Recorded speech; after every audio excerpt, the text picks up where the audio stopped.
and good afternoon. It is Friday and it's time for our regular Lunch and Learn. Now today we're going to be talking about mushrooms. Now, my very first memory of a mushroom is walking through the forest or seeing in the ditch after a big rain where mushrooms were either growing out of logs that were decaying or they were growing out of the ground because there was too much water on the ground. And my mother used to tell me that they were fungus and not to eat them because they were poison. So you may have had that experience too when you were younger. And so today we're going to talk about medicinal mushrooms and how they can help you with your health and how they can help you just in a lot of different ways. So we're going to talk about that today and see what we can learn about mushrooms because it's really, really important. You're going to see them. They are an alternative to coffee. So if coffee is something that you can't have because of the caffeine and whatnot, they do make some mushroom drink that is supposed to be similar to coffee. I've not tried that, so I cannot vouch for that. They also make teas. They also, I love going and having a steak and having mushrooms on my steak. And so there are, experiences that we have with mushrooms. But today I want to talk about 3 specific kind of mushrooms and the impact that they can have on your health in a positive way. So it's going to be really exciting, and there are some cautions. So if you take medications, there's going to be some areas that you're going to want to pay attention to because it's not a one-size-fits-all on these mushrooms. So wherever you are, you're going to be seeing mushrooms in your grocery store, in your pharmacy area, in your health food store. And so we want to look at different supplements and find out what makes them the right kind of something that we want to be interested in. So the 3 mushrooms that we're going to talk about today are cordyceps, reishi, and lion's mane. Now you may have heard of these, you may not have heard of these,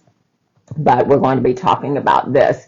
So a lot of people believe in mushrooms, but not all mushrooms are created equally. So we want to make sure that we get a good brand. We want to make sure that the science is behind it, and we want to make sure that they are clean. Now, mushrooms belong to the fungus kingdom, for lack of a better word, and that includes things like yeast and candida and just different things that we know that we don't want in our body. But mushrooms are part of the fungal kingdom, and they also have 3 different parts. They've got the fruiting body, they've got the mycelium, and then they've got the spores. So the fruiting body is what we see that is rising up out of the ditch or out of the decaying log. It is what we see. It's got the traditional cap and the stalk. That's your fruiting body.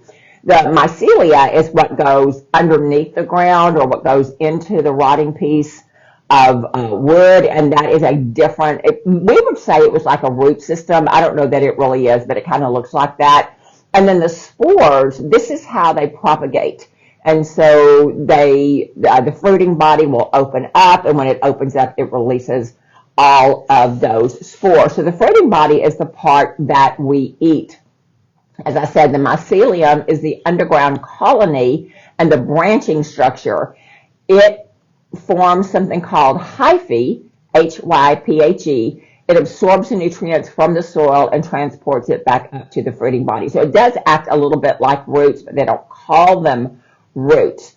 They can communicate with other mushrooms, and so there's a communication system there, and they can spread. So there is a specific mushroom called the Amaryllia species, and its hyphae can cover more than 1,000 acres in the right conditions. So these things are very prolific. They've got a lot of life underground that we're not seeing, and we're just seeing what pops up in the air. And so there's a lot more to the mushroom than what we see, than the fruiting body. Now, those spores, as I said, are equivalent to seeds. The fruiting body will release those when they are ripe and that kind of thing. And so they can have as many as 1 billion spores in each single mushroom. So that's very interesting. When we think about spores, we think about being contaminated, and we think about certainly with mold and all that kind of thing, which is true. However, when you're doing probiotics, you want to do your probiotics in the spore form, Why is that? Because it gets into the digestive system, goes down into the large intestine, where it can be released and do its best jobs there. So each of these mushrooms have different therapeutic benefits, and so we want to talk about that. And we also want to talk about whether we need the fruiting body, the mycelium, or the spores, okay? And so when you're looking for these things, you want to look on the label and you want to find out what part of the mushroom people are looking at. So here's a report from the College of Naturopathic Medicine. It's a podcast by Hania, I think it's how you say that, Opinski, who is a naturopathic nutritionist, acupuncturist, and energy medicine specialist. She was asked what part of the mushroom is most therapeutic, and she said you would use the fruiting body product, as that is the thing that takes the longest to grow. It's going to have the highest concentration of the active compounds. According to her, the fruiting body typically contains higher levels of the therapeutic benefit compounds, and many commercial mushroom products are made from the mycelium because it is quicker to get the finished product. So what that means is that you are getting an inferior product, and so you need to look at that.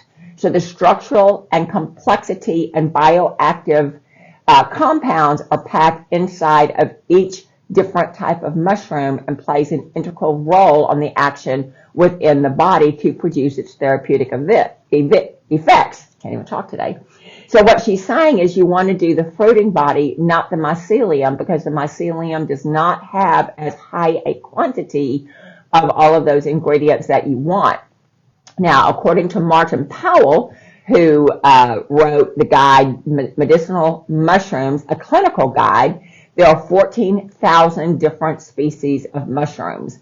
About 5% are known to produce compounds with widespread physiological activity and therapeutic benefits. So of the 14,000, only about 5% are good for us from a medical point of view. The medicinal properties and mechanisms of actions from these bioeffective compounds can vary in content from one mushroom to the other. So they also have beta-glucans in it, and that might be a word that you know, that you hear, because we do hear that.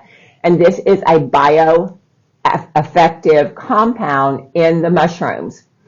Also, they have polysaccharides, all right? Polysaccharides modulate our immune system. So eating mushrooms or having mushrooms, taking mushrooms are very, very beneficial for us. So they are, the beta-glucans and the polysaccharides are anti-inflammatory. They help with our metabolism, and they help with our gastrointestinal issues. So if you have those, and almost everybody that comes to see me does have gastrointestinal issues, then you might want to look to the mushroom to see if there's something in that that can help you. So the beta-glucan structure varies greatly in these mushrooms. So you're going to want to try different ones to see which one helps you the most. Mushrooms also have triterpenes.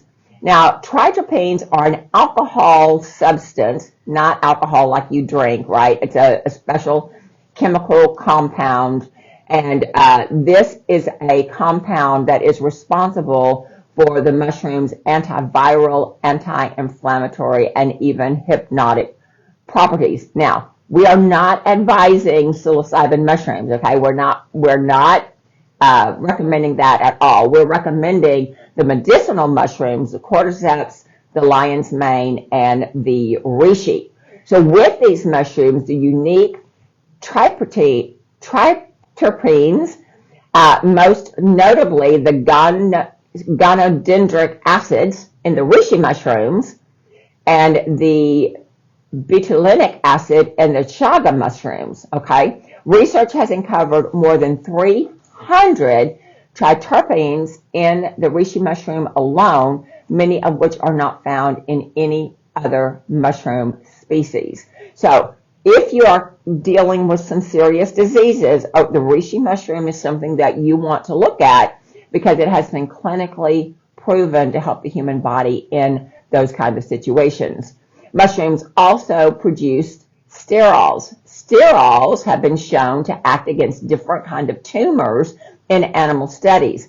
Sterols work and act like cholesterol, but can lower cholesterol levels in the body. Additionally, these derivatives are reported to have anti-aging activity similar to resveratrol. All right. One of these sterols is also a precursor to vitamin D. So when the mushroom is exposed to the sunlight for a long period of time, it increases its vitamin D content, which is why some vitamin D supplements are made from mushrooms. So that's something that's very interesting. What you need to know is if you're doing a vitamin D supplement, that you need to do it in a liquid form. All right. Why is that? Because vitamin D, it goes through digestion, gets chewed up in that, goes through the first pass of the liver, gets chewed up in that, makes its way via the bloodstream into the kidney area where the body can absorb it. So if you do a liquid version or there's a spray version that we have, and there's also a drop version that we have.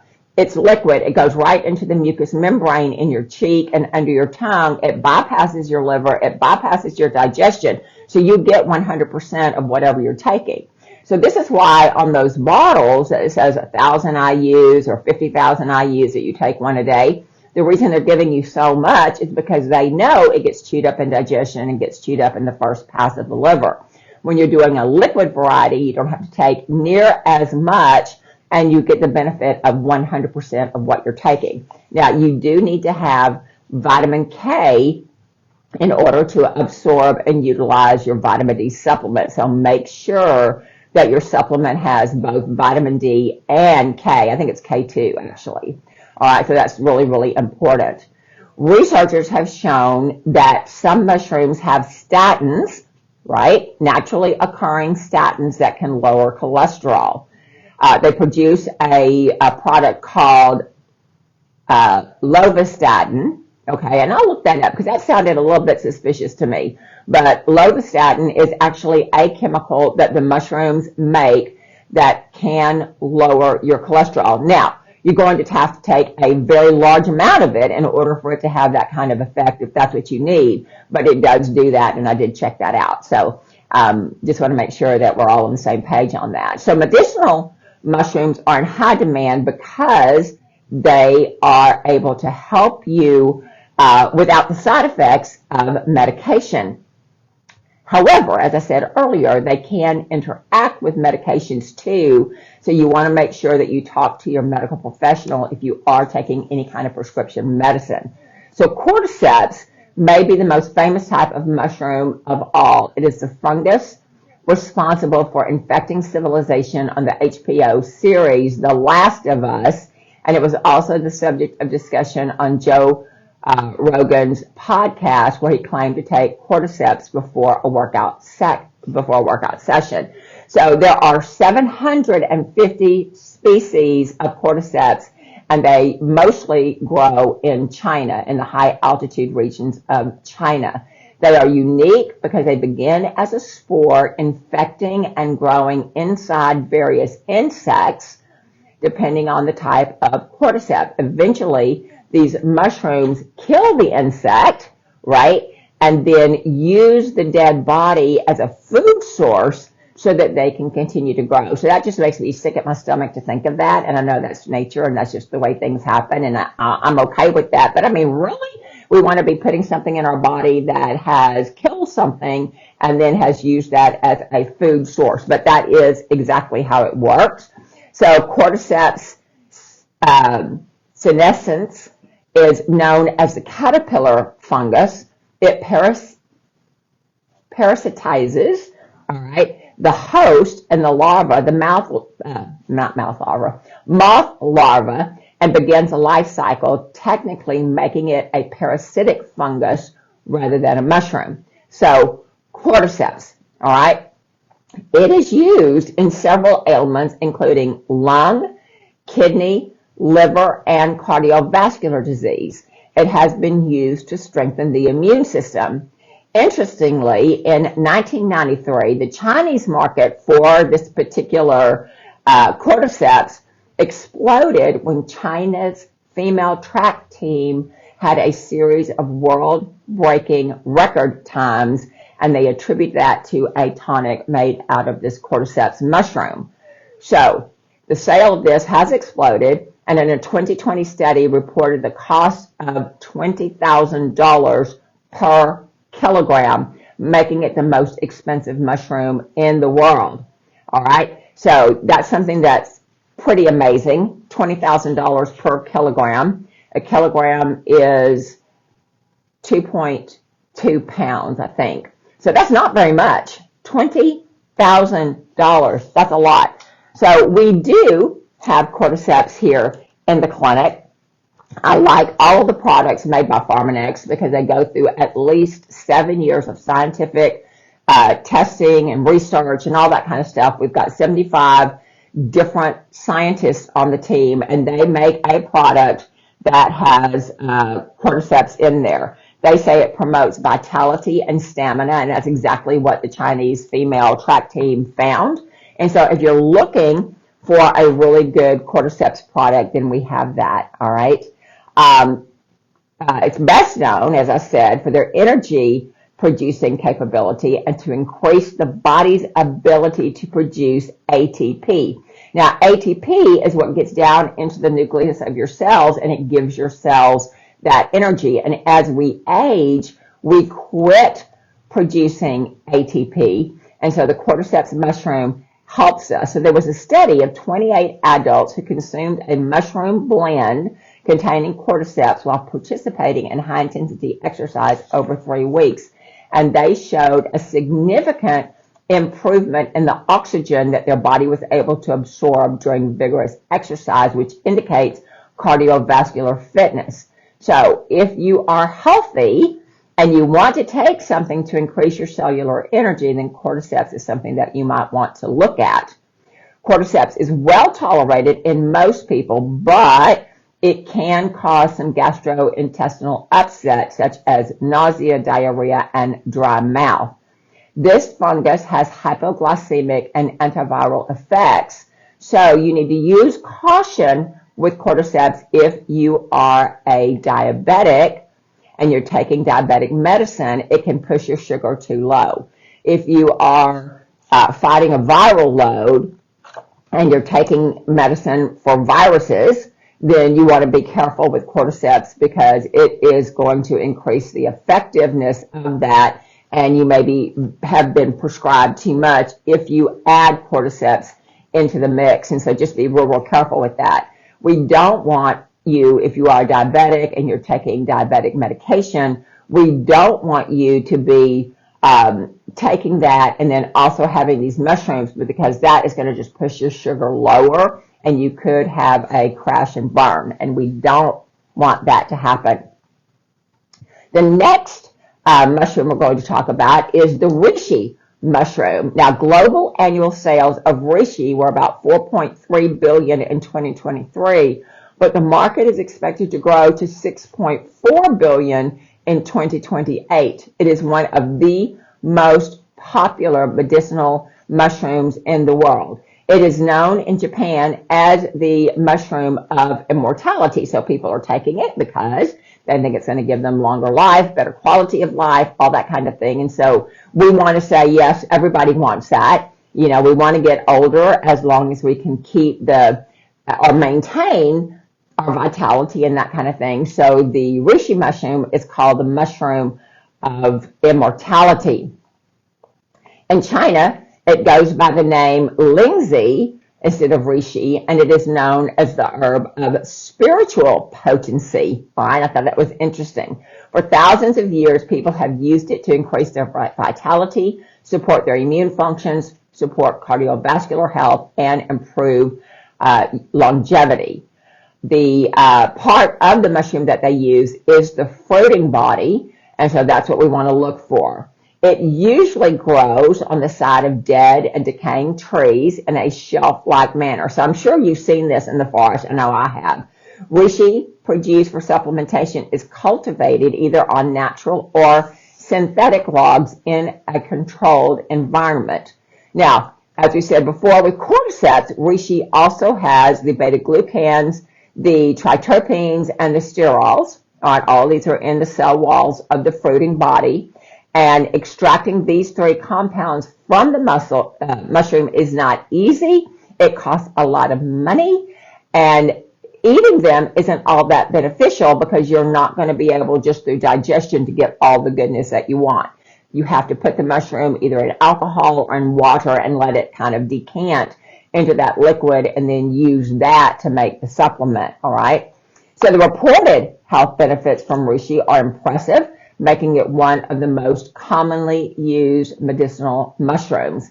Scientists continue to research the actual mechanisms that make it so powerful. Although it has many potential benefits, including lowering cholesterol, lowering blood sugar, and high blood pressure, it's best known for its anti-tumor, anti-cancer benefits. So if you are someone who is fighting cancer, then this would be something that you would want to add to your repertoire of weapons, because the reishi mushroom has been proven to be effective. And you can find this on PubMed. It's not hard to find, but it has been proven to be effective in prostate cancers and in breast cancer specifically, all right?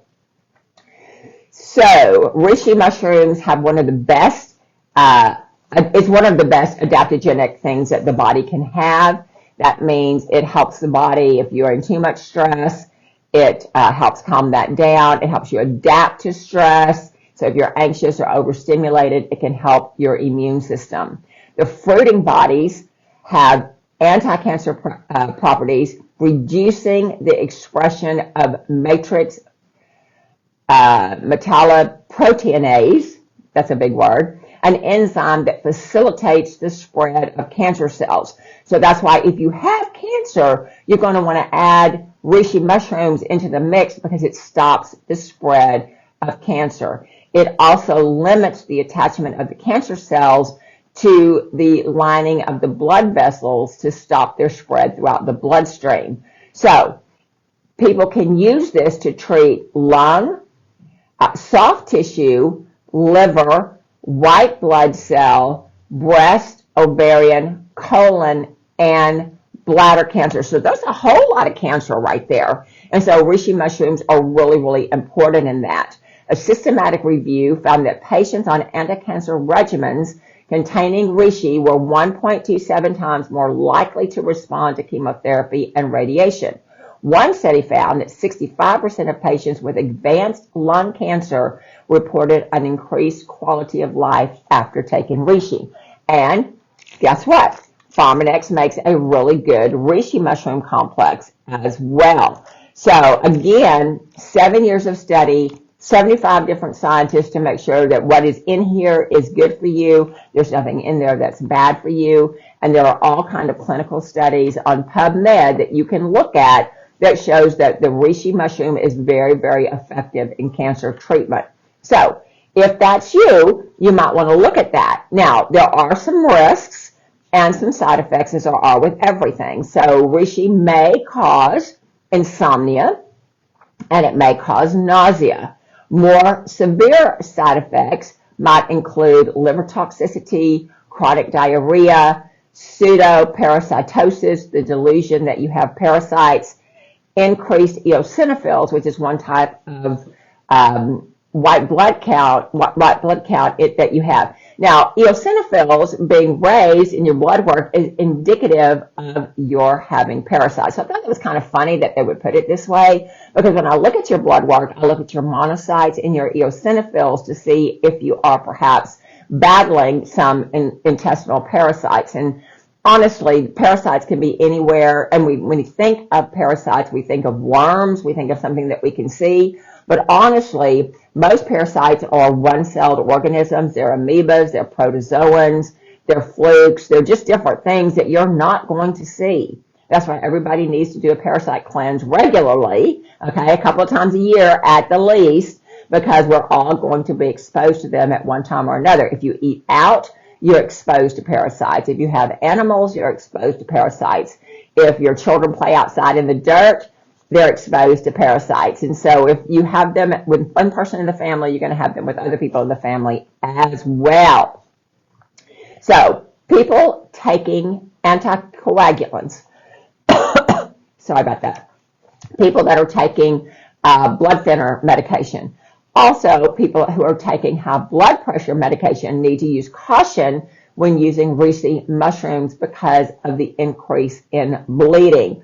Reishi can also increase the immune response and is contraindicated for people who are on immunotherapy drugs. So hopefully that's not you, but if that is you, then that is a caution for you. It will lower your blood pressure. So if you're already taking blood pressure medication, you don't want to take reishi mushrooms, or you might want to talk to your doctor about maybe switching or whatever your doctor lets you do, because you don't want to have your blood pressure go too low, because guess what happens? You'll just pass out, and then we're going to have another problem. We don't want that.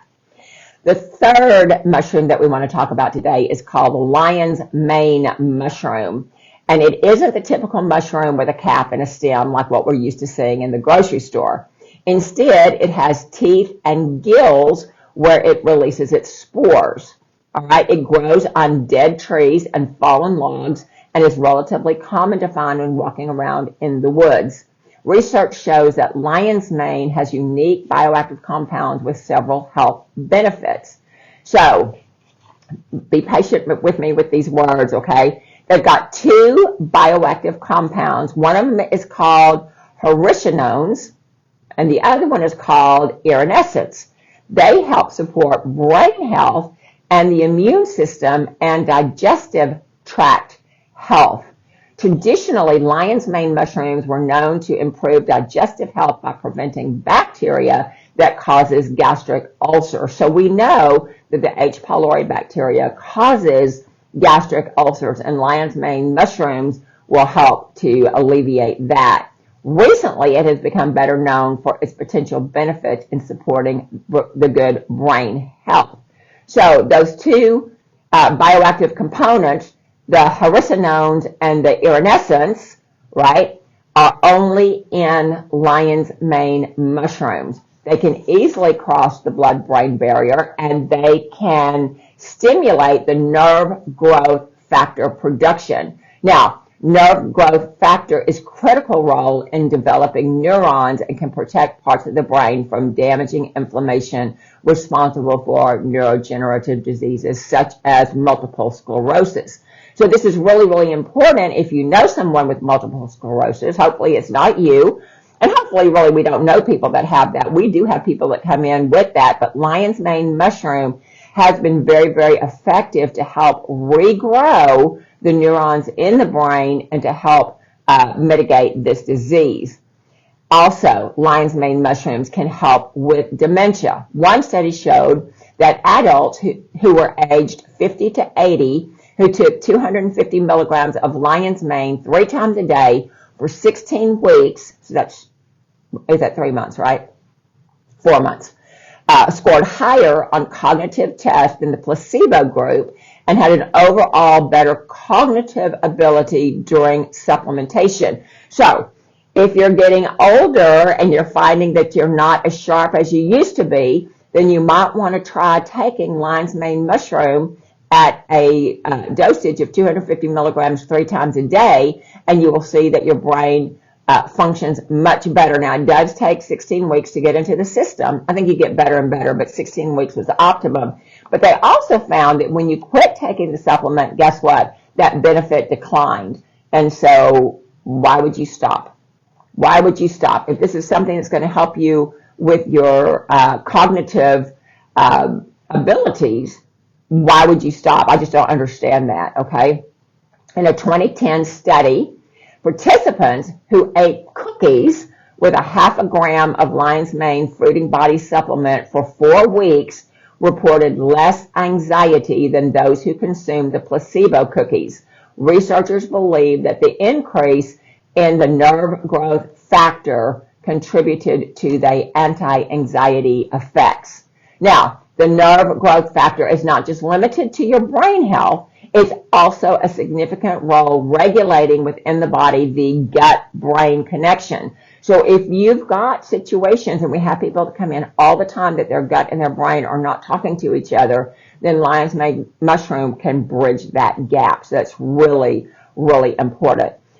Nerve growth factor is critical in rebalancing and improving the gut microbiota. So that is really, really important. Now, there are some risks to lion's mane, including upset stomach and a skin rash at higher doses. It also can slow clotting times. If you are on blood thinners, you might want to talk to your doctor before you start doing that. So basically, all these 3 mushrooms are going to help your immune system. It's going to help your brain health, your gut health, your heart health. Reishi mushrooms specifically is good for cancer. If you have tumors and that kind of thing, you might really want to supplement with that. If you are on any kind of cholesterol medicine, blood pressure medicine, or diabetes medicine, you're going to want to really talk to your doctor about, this is what I'm taking, can you modulate my prescription so that I can add this to my regimen because of all of these different health benefits with, no toxic side effects. So you have to kind of work that out. Me, I take no prescription, so I could take all of these with no problem. Obviously, at very high doses, you can have stomach upset and that kind of thing. So I would start low and start slow, see how my body would respond to that, and then move up. Because I would want to have all of the benefits of these mushrooms. Because why? Because your immune system is what keeps you healthy. And if these 3 mushrooms are going to help with your immune system, why not, right? Just why not? So that's a lot of information.